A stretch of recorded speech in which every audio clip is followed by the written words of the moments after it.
Bisa ulang lagi ya. Jadi orang-orang Yahudi yang tinggal di negeri Muslim tadi itu, ya, yang terakhir di Teluk Utsman itu mendapat perlakuan sangat baik. Sebaliknya di Eropa, orang Yahudi ini dianggap penyakit. Ya. Nah, ada tokoh Yahudi yang bernama Theodor Herzl. Ya. Karena dia ahli hukum, dia juga seorang jurnalis, seorang wartawan. Herzl ini melihat sendiri orang Yahudi di Eropa itu ya, sudah mencoba menyesuaikan diri, namanya asimilasi. Agar kami ini nggak diperlakukan dengan apa beda lah gitu ya. Udah sampai kalau nggak salah bapaknya Herzl itu pindah agama jadi Kristen. Ya. Tapi oleh orang Kristen tetap itu nggak diterima. Terjadilah kasus namanya Dreyfus Affair di Prancis. Ada seorang pilot Yahudi yang diadili dituduh berkhianat. Nah, ketika dia di sidang itu, orang-orang itu berteriak-teriak, ya, kebencian pada Yahudi itu tampak, gitu loh. Herzl akhirnya berpikir lain. Kan waktu itu orang Yahudi itu gini, supaya orang Yahudi nggak ditindas, gimana caranya? Ya kamu menjadi Kristen atau kamu berperilaku, bersikap seperti orang Kristen di Eropa. Yang kedua, mereka pindah ke Amerika. Jadi apa namanya, imigrasi ke Amerika supaya aman. Ternyata Herzl punya pikiran lain lah. Enggak. Satu-satunya cara untuk menyelamatkan orang Yahudi ini supaya nggak ditindas, gitu ya. Gimana caranya? Yahudi harus punya negara tersendiri. Itulah makanya dia kemudian dia tulis buku berjudul Der Judenstaat, ya, Der Judenstaat. Negara Yahudi, ya, Jewish State. Ya. Dia punya ide, pokoknya harus orang Yahudi punya negara sendiri, namanya negara Yahudi. Nah dia gulirkan ide ini, ditentang mayoritas orang Yahudi di Eropa, tidak setuju dengan ide ini. Jadi Kongres Zionis pertama itu rencananya mau diadakan di Berlin. Ya, akhirnya diusir Herzl ini. Ya, dipindah ke Basel di Swiss. Pindah kongres. Dalam rangka untuk apa? Idenya tadi itu. Gampang aja, karena orang Yahudi itu dimanapun dianggap penyakit. Seperti kuman. Maka dia harus punya negara sendiri. Nah, Herzl ini, ya, dia apa keunggulannya? Dia menggunakan senjata Trisula. Ini senjata yang diandalkan kaum Zionis nanti 3 ini. Nah, sekarang kita lihat nanti senjata mereka sudah mulai lemah. Ya, satu namanya finance, mereka kuasai keuangan. Raja-raja di Eropa banyak utang, termasuk Turki Utsmani nanti berhutang juga sama Yahudi. Ya, orang Yahudi ini kaya, mereka bankir, mereka menguasai keuangan. Kedua, senjatanya apa? Opini, public opini mereka kuasai. Ketiga, lobby. Siapa yang menguasai 3 ini, mereka menang. Nah, Herzl menggunakan 3 ini karena dia wartawan juga. Dia lobby, dia punya lobby dengan raja-raja Eropa. Ide dia ini mendapat dukungan nanti terutama dari Inggris. Ya, sehingga nanti 1917 ada Menlu Inggris, ya, Arthur Balfour yang memberikan persetujuan untuk orang-orang Yahudi membentuk negara di Palestina. Waktu itu belum menentukan, Herzl sendiri masih belum menentukan di mana ya negara Yahudi itu. Semula dia berpikir cari tempat yang kosong di Afrika, ya, di Amerika Latin, gitu ya, cari tempat yang kosong. Nah, tapi dia cerdik karena kalau hanya tempat saja, nggak ada historis dan teologisnya, ya, maka nggak kuat. Karena minta orang Yahudi yang tersebar di Amerika, di Eropa untuk pindah ke negara baru itu nggak gampang, ya, nggak mudah. Dia berpikir akhirnya di Yahudi ini, Zionisme ini paham sekuler, tapi dia menggunakan jargon agama. Nah, jadi kalau sekarang mau dibilang politik identitas gitu ya, ini aslinya dia sekuler negara. Negara sekuler itu gimana? Negara Israel sekarang ini memang nggak diatur dengan hukum Israel. Kita gampang contoh ini ya. Kalau dia asli, dia mengikuti hukum Taurat, ya, maka tiap hari Sabtu, hari Sabat, nggak boleh ada kegiatan. Dalam agama Yahudi hari Sabtu itu ya sudah harus mati, nggak boleh ada lampu, nggak boleh kegiatan. Seperti nyepi di Bali. Jadi kadang-kadang ya di sana itu orang-orang Yahudi ortodok di Yerusalem tuh suka ada yang sampai melempari batu ke hotel, minta bandar udara Ben Gurion itu ditutup. Karena dalam agama Yahudi itu nggak boleh, hari Sabtu ya libur. Gitu. Jadi mereka tidak melaksanakan ajaran Yahudi. Sehingga karena negara Yahudi yang diklaim sebagai negara Yahudi yang namanya Israel tadi tidak menjalankan ajaran agama Yahudi, ya, maka kelompok-kelompok agama Yahudi, ya, nanti yang terkenal namanya Neturei Karta, itu justru ingin menghancurkan negara Israel. Gitu ya. Jadi yang mau menghancurkan negara Israel itu bukan hanya musuhnya Israel, orang Yahudi sendiri, namanya Neturei Karta kelompoknya. Itu mereka suka demo-demo di Amerika, mereka membela Palestina karena bagi mereka negara Israel yang sekarang ini adalah negara yang salah mongso. Belum saatnya kok sudah bikin negara Yahudi, gitu loh. Ini salah ini. Ya. Nah, nanti ada aliran yang kompromi. Ya. Ya, kembali ke tadi ya. Jadi akar masalahnya itu di situ sebenarnya.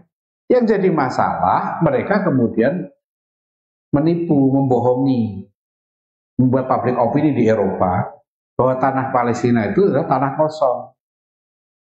Ya waktu itu kan orang nggak banyak tahu kayak sekarang kan. Nah itu yang tadi saya bilang sekarang nggak bisa lagi ngomong begitu. Dulu mereka bilang Palestina itu tanah kosong. Ya, tanah tak bertuan untuk bangsa yang dijanjikan oleh Tuhan. Ya gitu loh. Untuk bangsa pilihan Tuhan. Jadi jargon mereka begitu. Wah ini Palestina tanah kosong. Sehingga tokoh-tokoh Eropa banyak yang tertipu, ya, dengan klaim akhirnya mendukung. Apalagi nanti ditambah dengan peristiwa Holocaust.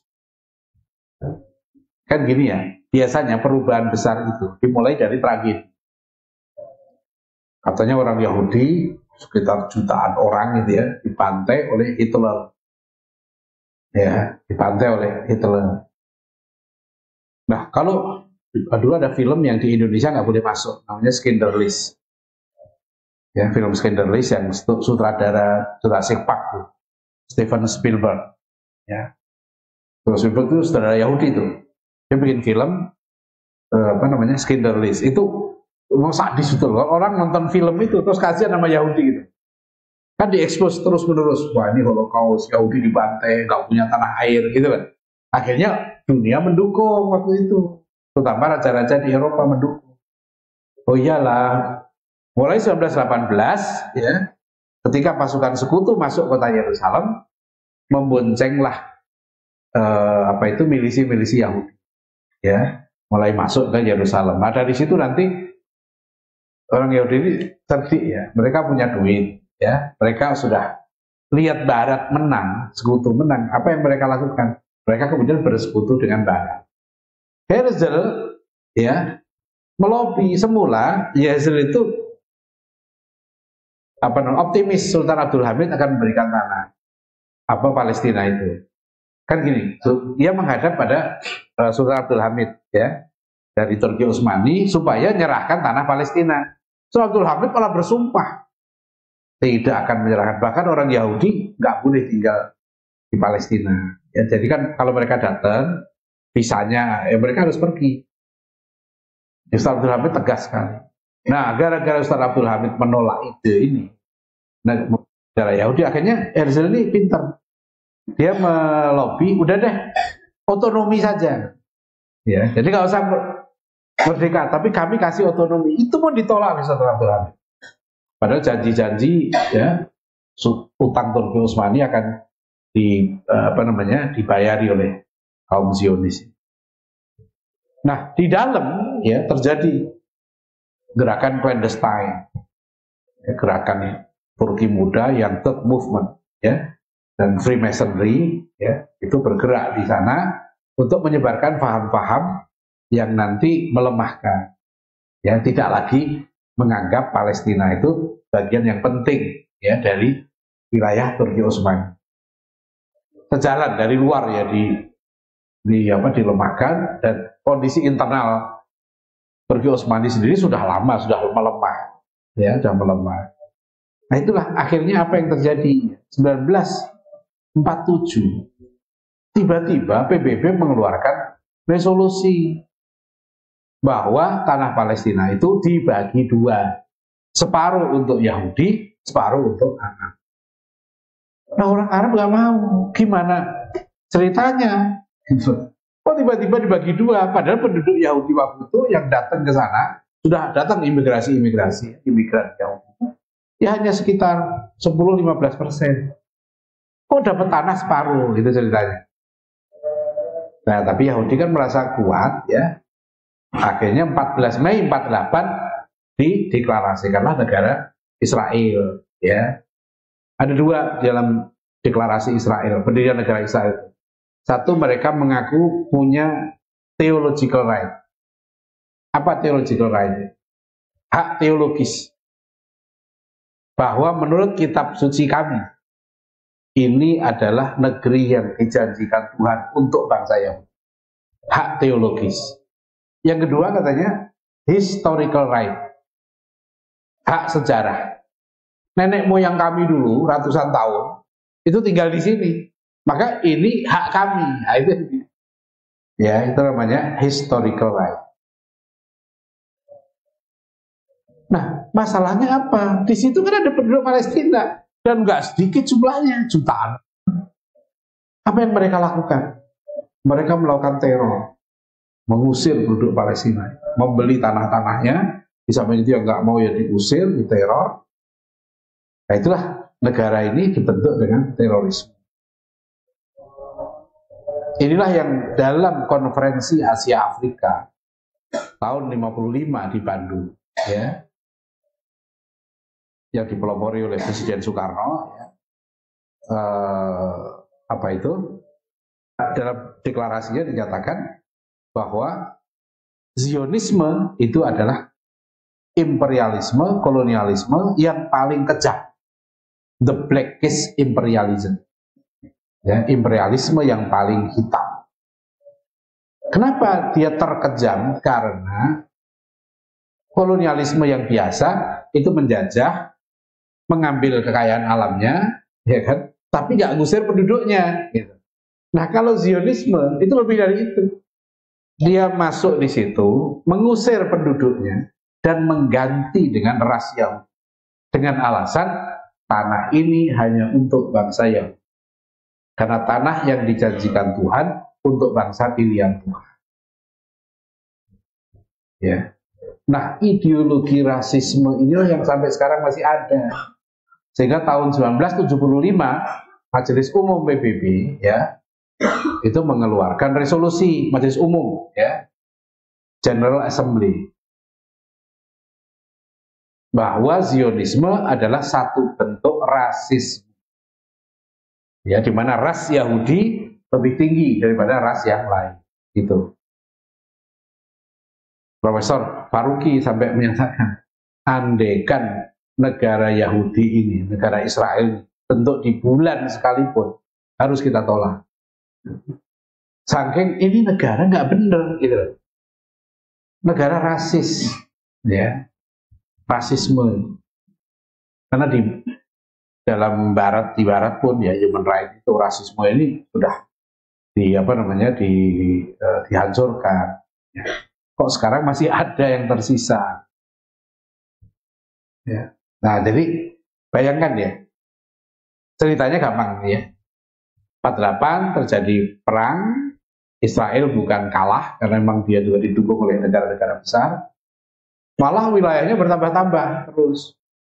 Terjadi lagi perang tahun 67. Akhirnya 100% wilayah Palestina, tadi kan ingat ya, resolusi PBB tahun 47 bagi dua. Perang, ya, perang 48 sampai 49 gitu ya, perang 67, perang 73. Itu Israel menguasai semua wilayah Palestina. Di mana PBB yang tadi bagi wilayah Palestina jadi dua itu? PBB melalui Dewan Keamanan. Ini nanti Indonesia juga salah satu perjuangannya melakukan restrukturisasi PBB. Jadi di PBB itu, Persatuan Bangsa-Bangsa itu ada namanya Dewan Keamanan, Security Council, ada namanya Majelis Umum. Majelis Umum PBB ini anggotanya semua anggota PBB. Sekarang mungkin 190-an ya. Terakhir berapa anggota PBB itu. Semuanya ada di Majelis Umum. Dewan Keamanan itu sekarang anggotanya hanya 15. Kalau nggak salah Indonesia masuk lagi sekarang ya, 15 anggota. Dari 15 anggota itu 5 punya hak veto. Mereka disebut dengan anggota tetap. Jadi ini dianggap sebagai pendiri PBB lah ya. Jadi punya hak istimewa nih. 1 Amerika Serikat, Inggris, Prancis, Cina, Rusia.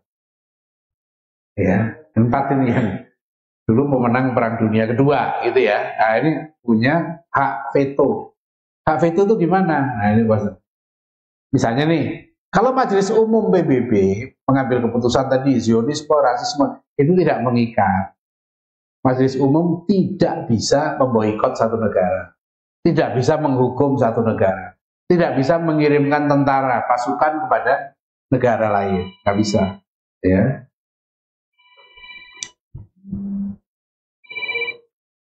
Jadi nggak bisa itu. Nah, yang bisa menghukum negara, yang bisa memboikot, yang bisa mengirim pasukan, namanya Dewan Keamanan tadi.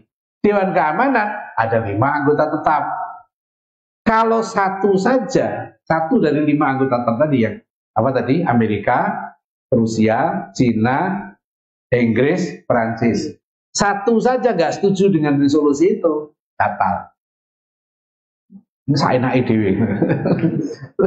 Jadi sakar PDB. Jadi meskipun ini negara yang setuju ya menghukum Israel sekarang ini 100 berapa misalnya, semualah kalau anggota PBB itu bisa 200 ya, 199 setuju, satu aja nggak setuju, Amerika Serikat nggak setuju Israel dihukum, nggak bisa dihukum, batal. Katanya kan demokrasi ya kan, tapi itu yang saya bilang, di PBB nggak berlaku demokrasi, yang berlaku itu might is right. Siapa yang kuat itu yang benar.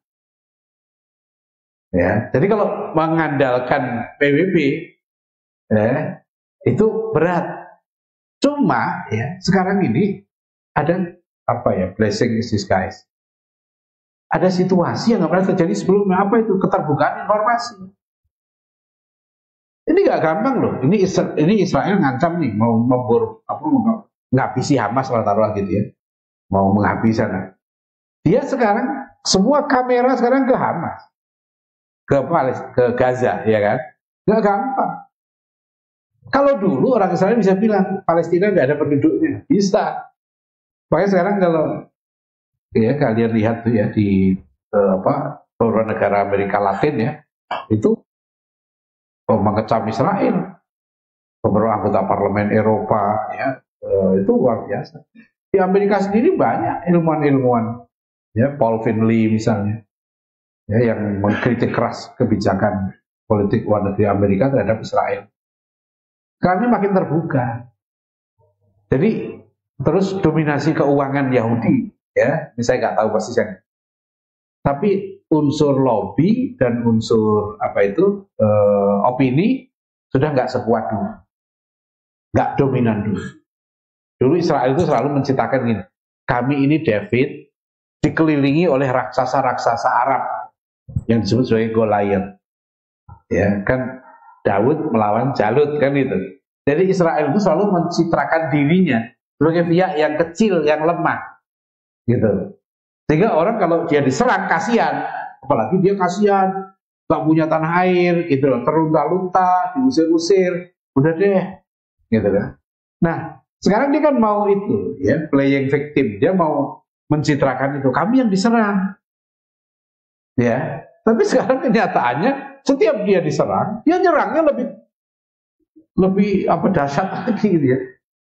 Nah, coba sekarang memang ini beda dengan sebelumnya, dimana sampai ada yang bilang ribuan ya yang ditanam ke walang tentara Israel, penduduk Israel yang ditawan oleh Hamas. Sekarang sampai ada penduduk Amerika Dia sekarang mau melobi beberapa negara Arab membicarakan masalah tawanan orang Israel itu yang di tangan Hamas. Ya. Jadi kalau sekarang kalau kita lihat ya, ini yang bukan orang-orang Muslim yang belain Hamas, orang Barat, logikanya kalau kita lihat apa mereka logikanya? Logikanya kemanusiaan dan logikanya keadilan. Keadilan itu universal. Ya. Gimana nih? Palestina itu kan nggak salah apa-apa. Ada orang Yahudi, kan yang menindas Anda ini bukan kami gitu loh. Kok kami Anda di Turki Utsmani, wilayah di Rusia ada damai-damai aja kok ditolong. Anda kan ditindas di Eropa. Kok kenapa Anda rampas tanah kami? Gitu loh. Setelah penduduk Palestina dirampas tanahnya, diusir dan lain-lain, ya kan? Diganti dengan penduduk Yahudi. Ya. Sampai sekarang pengungsi Palestina di luar, ya di luar Palestina itu nggak punya hak untuk kembali ke negeri. Padahal jumlah mereka itu sekitar 4 juta orang. Besar pengungsi Palestina di luar, ya. Mereka ingin kembali, ya, tapi gimana? Nah, kemudian ya, saudara sekalian, setelah PBB, setelah tadi Israel ya mencaplok wilayah Palestina tadi,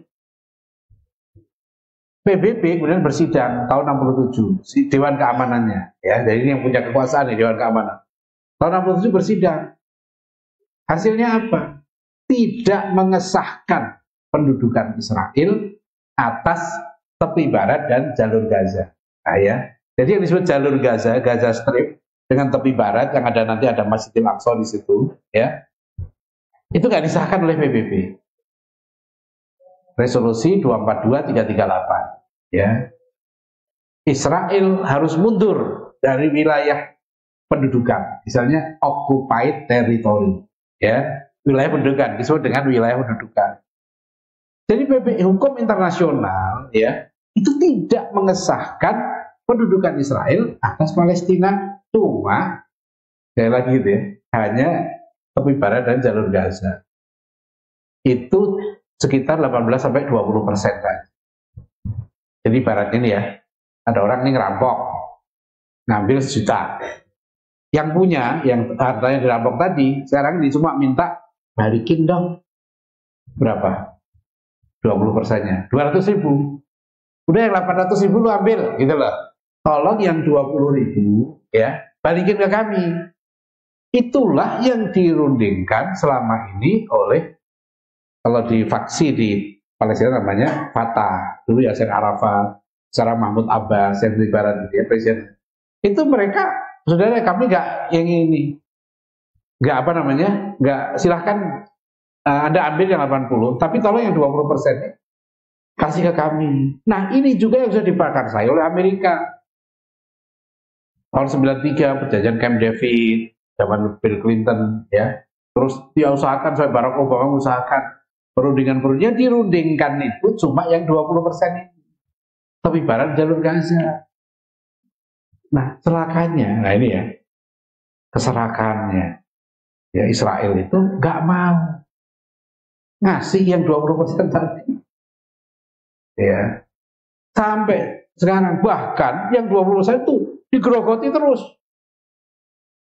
Pemukim-pemukim Yahudi ilegal, ya, itu masuk ke situ, didukung oleh pemerintah. Nah, itu yang ditangkap oleh Hamas itu kemarin diserbu. Kan Anda ini udah melanggar hukum internasional. Kau malah mau ngambil lagi. Yang lebih parah lagi, tahun 2017 Amerika ikut-ikutan melegitimasi klaimnya Israel bahwa Yerusalem adalah ibu kotanya Israel. Menurut hukum internasional, ya, Yerusalem itu statusnya adalah status quo. Tidak boleh Israel mengklaim, bahkan nanti kota ini menjadi kota internasional, ya, dikelola oleh badan internasional di bawah PBB. Palestina meminta Yerusalem Timur harus menjadi ibu kota Palestina.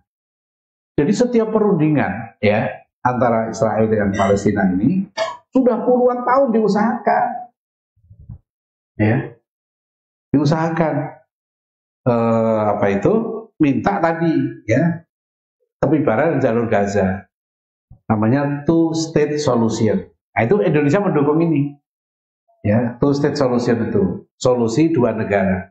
Jadi Israel yang 80% ya kan, Palestina yang 20%. Gitu loh. Ini kan udah lumayan, hitungannya gitu kan, udah lumayan. Tapi ya itu tadi yang saya bilang ini ya, yang 20% itu pun yang diminta oleh PBB dan sebagainya tetap nggak diterima, bahkan diboikot di ini. Nah, akhirnya kan sekarang udah ya siapa yang tahan ya. Gaza itu, jalur Gaza ini kan penjara terbesar di dunia ya. Selama ini bayangkan diboikot terus, diblokade terus menerus, kehidupan mereka sengsara. Bahkan solusi mereka apa? Jika orang salah kalau kemudian menyalahkan, kok mereka nggak ngitung-ngitung dia melawan Israel? Ya mereka diam juga lama-lama mati, daripada lama-lama mati ya kan? Ya mereka melakukan perang. Jadi dalam setiap perjuangan kemerdekaan, ya biasanya ada kelompok-kelompok yang beda pendapat. Ada yang mau berunding gitu ya, ada yang mau lewat diplomasi, ada yang lewat militer. Indonesia pun juga begitu. Ya. Jadi semua itu mereka ingin berjuang untuk negeri Palestina. Jadi sikap kita, ya, solusi kita apa? Ada orang mengatakan Palestina ini bukan masalah agama. Itu tidak betul. Bagi kita orang Islam, ya, tidak ada yang tidak masalah agama. Jadi apa itu masalah agama? Semua masalah bagi orang Muslim itu masalah agama, ya kan? Nyingkirkan duri di jalan aja itu bagian dari iman kita, ya. Ini manusia ada tempat yang mulia di sana kan, tempat suci, kiblat umat Islam yang pertama, ya, Masjid Al-Aqsa. Itu bukan sembarangan negeri ini. Jadi nggak bisa kalau orang mengatakan ini bukan masalah agama, nggak bisa. Ini masalah agama. Jadi karena di situ ada penjajahan, ada penindasan, ada kezaliman. Ya, jangankan manusia dizolimi, kucing dizolimi aja. Itu masalah agama bagi umat Islam. Ya,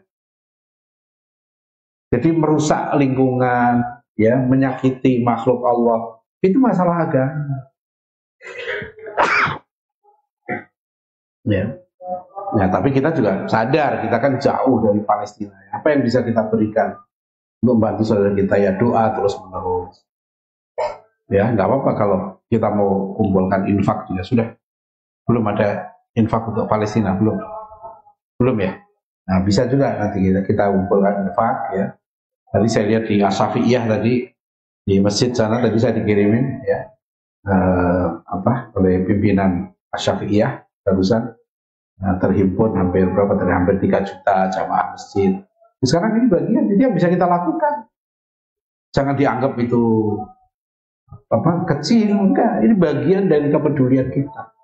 Karena dimanapun juga ya orang Islam itu tetap harus membela orang-orang yang terzolimi. Ya, bukan hanya orang Muslim, semua manusia yang terzolimi, ya itu harus dibela. Ya. Jelas. Sampai ada kata-katakan untuk memahami masalah Gaza ini, ya.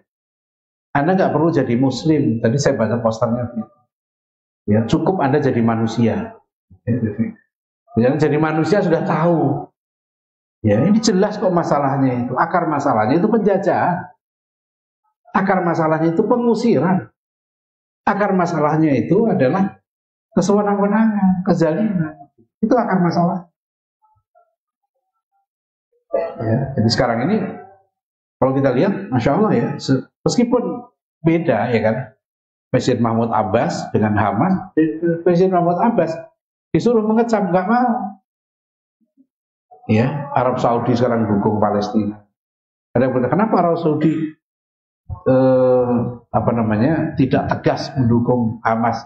Arab Saudi mendukung Palestina, udah itu udah statement luar biasa bagi Arab Saudi. Ya, tegas ya, sekarang Turki, Arab Saudi, Malaysia, Indonesia dan sebagainya tetap berada di pihak Palestina. Jadi kita doakan mudah-mudahan segera itu menjadi apa namanya tekanan ya pada karena negara besar kita lihat ya Rusia, Cina ya itu malah yang mendukung Palestina. Ya. Jadi kalau kita belajar di sini, ini masalah agama, tidak ada yang nggak masalah agama. Ya, apalagi ini menyangkut satu tempat yang suci, ya Masjidil Aqsa. Ini juga menyangkut perjuangan, ya apa namanya saudara-saudara kita di Palestina untuk meraih kemerdekaan. Ini nikmatnya kita merdeka. Kenapa kita mensyukuri ya kan 17 Agustusan kita dengan merdeka ya. Kita ini kan sekarang punya mata uang sendiri, punya bandar udara sendiri, gitu loh. Bisa ngelola pendidikan sendiri, ya. Kita bisa ngelola keuangan kita sendiri. Itu kan tujuan merdekanya di situ. Nah, Palestina itu ya sudah lama mendeklarasikan kemerdekaan, tapi belum diakui, itu masalahnya.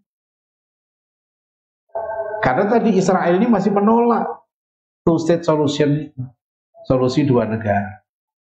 Yang lebih pelik lagi sekarang Perdana Menteri Israel ini adalah orang garis keras, panggilannya Bibi, ya Benjamin Netanyahu ini dia Yahudi garis keras dari partai dulu partai Likud, saya nggak tahu partai yang baru, garis keras.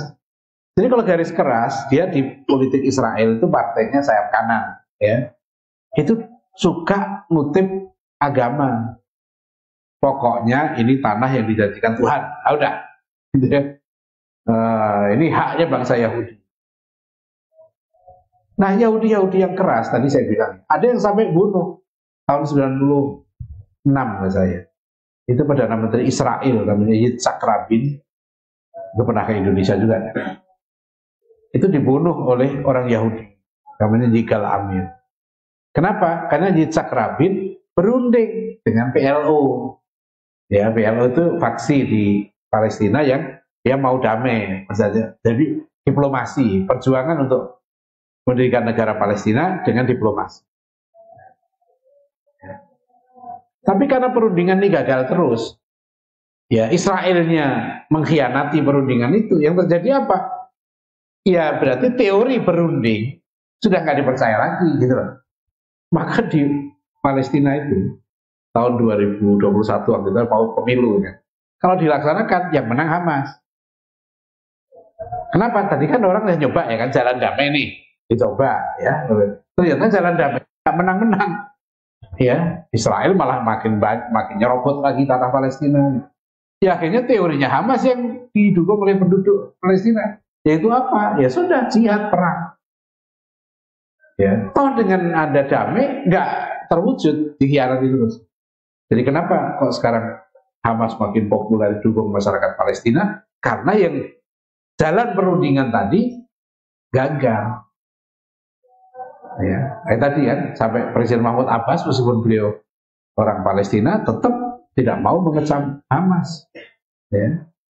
Jadi kalau kita dari Indonesia ini ya kita nggak tahu siapa di sana. Pokoknya saudara kita sedang berjuang, ya kan, mendapatkan hak-haknya kemerdekaan.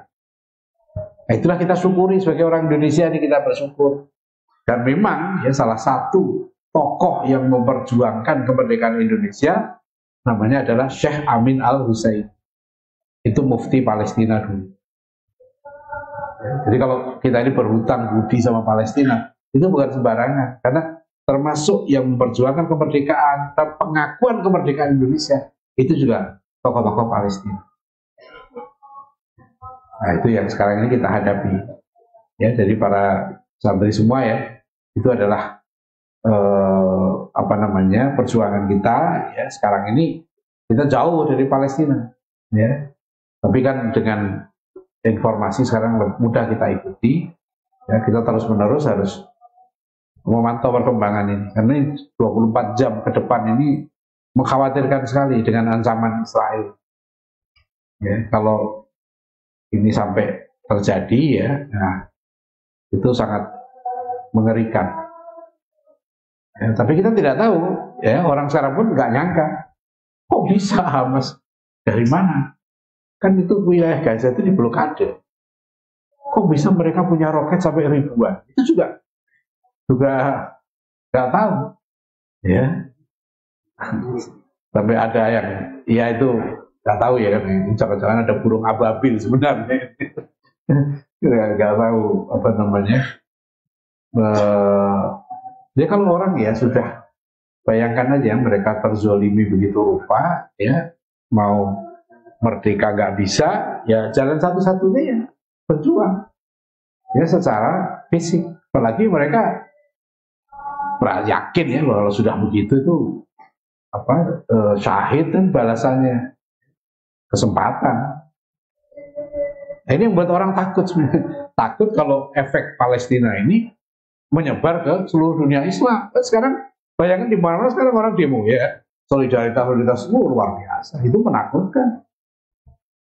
Jumlah umat Islam sekarang itu 2 miliar, Yahudi nggak sampai 15 juta. Ya, ya maaf ya kalau orang Muslim 2 miliar meludah bareng,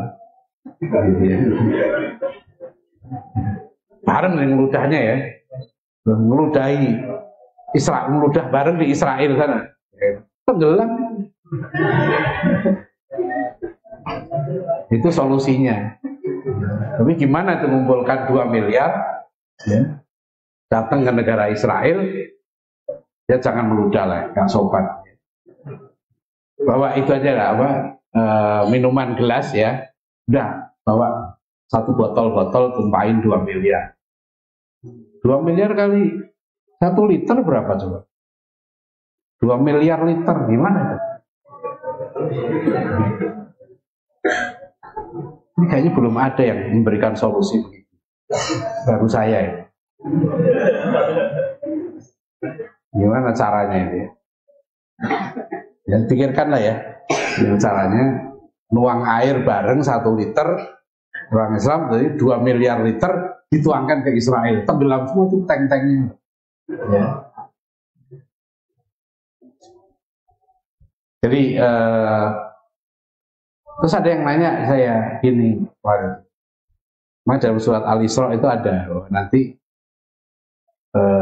setelah mengalami ya, apa namanya, kehancuran, kemudian kemenangan, kehancuran lagi, kemenangan lagi, dan saatnya kan sekarang ini Israel akan hancur. Sampai itu ada buku ya, negara Yahudi akan hancur 2022.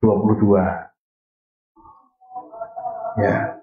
Nah, kalau membaca keterangan seperti itu, kita perlu apa ya, hati-hati. Ya, betul ada ayatnya, nanti ada hadisnya, tapi menafsirkan fakta yang sekarang ini, apakah sudah betul seperti yang dikehendaki dalam bunyi ayat dan hadis itu? Ya, nah, itu perlu penafsiran tersendiri. Jadi jangan buru-buru nanti kalau baca ini Israel akan hancur, ada yang bilang 2024. Ya. Dulu ada yang bilang 2022, ya 2000. Sekarang ada gitu kan, sebentar lagi ya kita doakan terus, saudara kita. Ya paling tidak ya target utamanya sekarang ini adalah saudara kita di Palestina itu terbebas dari penindasan, kezaliman, ya, sehingga mereka mendapatkan kemerdekaan. Ini yang diperjuangkan oleh apa ya, seluruh dunia Islam sekarang, termasuk pemerintah Indonesia ini. Ya, agar Israel ditekan untuk memberikan hak ya pada bangsa Palestina untuk merdeka. Sehingga demikian ya, jadi kita usahakan, kita terus-menerus mendoakan ya, kita bantu apa yang kita bisa bantu ya. Allah menilai bukan besarnya, kita punya uang 1.000, kita infakkan 1.000 untuk saudara-saudara kita. Ya, terima kasih. Assalamualaikum warahmatullahi wabarakatuh.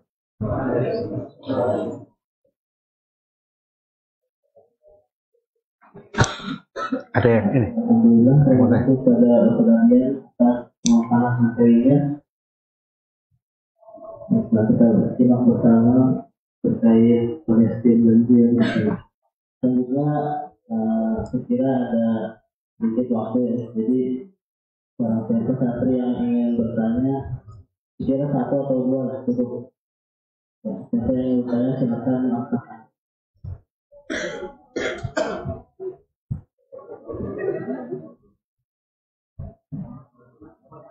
Yang bertanya kita berangkatkan ke Gaza.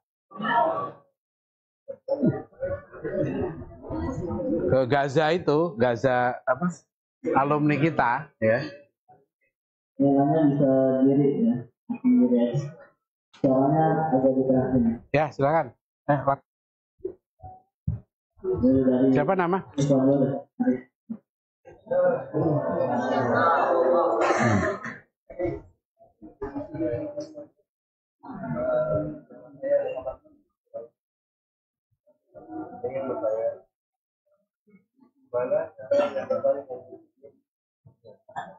Gimana cara?